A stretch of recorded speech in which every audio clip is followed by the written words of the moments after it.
just now in his debut appearance on the lead here. Republican Senator Tim Sheehy of Montana, congratulations on your victory last November, sir, and thank you for coming. A new CNN poll out today shows that the public, the American people, are not happy, majority at least, with President Trump's handling of the economy. 56% say they disapprove. Now, that's the highest disapproval rating on the economy that Trump has seen ever, including in his first term. What do you think is behind it? Well, first of all, the stock market's been on a sugar high for a long time, Jake. I mean, there's a fundamental difference between public spending and private spending. And what we've seen over the past several years, the past 3.5 years specifically, is unprecedented money printing into the market. And to be quite frank, a lot of companies benefited from that. And I think, as you well know, a lot of that stock market record indices highs in the last few years has been because of a handful, 7 mega tech companies that drove that index to an all-time high. We all love a good stock market, but the reality is that stock market imbalance didn't necessarily benefit the smaller, mid-sized companies and average shareholders across the country.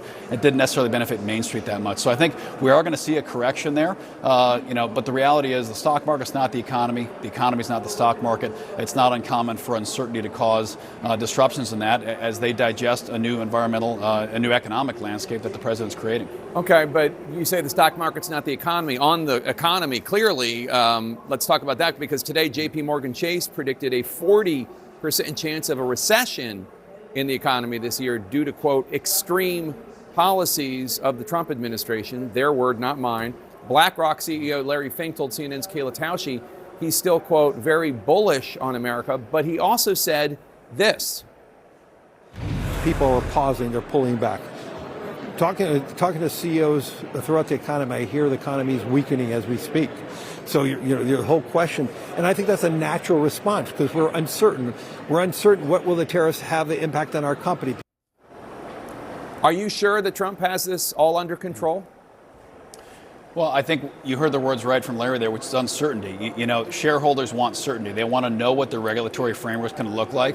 And as we all know, Republican or Democrat, President Trump is changing that framework every second of every day. What we've seen really in the past 30 years in the free trade environment that, listen, we all would love to continue. But the reality is the rest of the world has been charging us tariffs in many different ways under many different names. We call it a value-added tax, call it an import fee, call it regulatory regimes that penalize American companies for going into other markets. The chickens have come home to roost. And at some point, we have to digest the trillions of dollars that have been printed and shoved into our economy that have distorted the fundamentals of that economy. And I think getting it back, just like getting on a diet, there's going to be some pain in the process, and not everyone's going to love how it feels, but we've got to get back to good fundamentals in our economy. We've got to digest the inflation. We've got to digest all the public printed money that's been sloshing around the economy, distorting capital markets for a long time.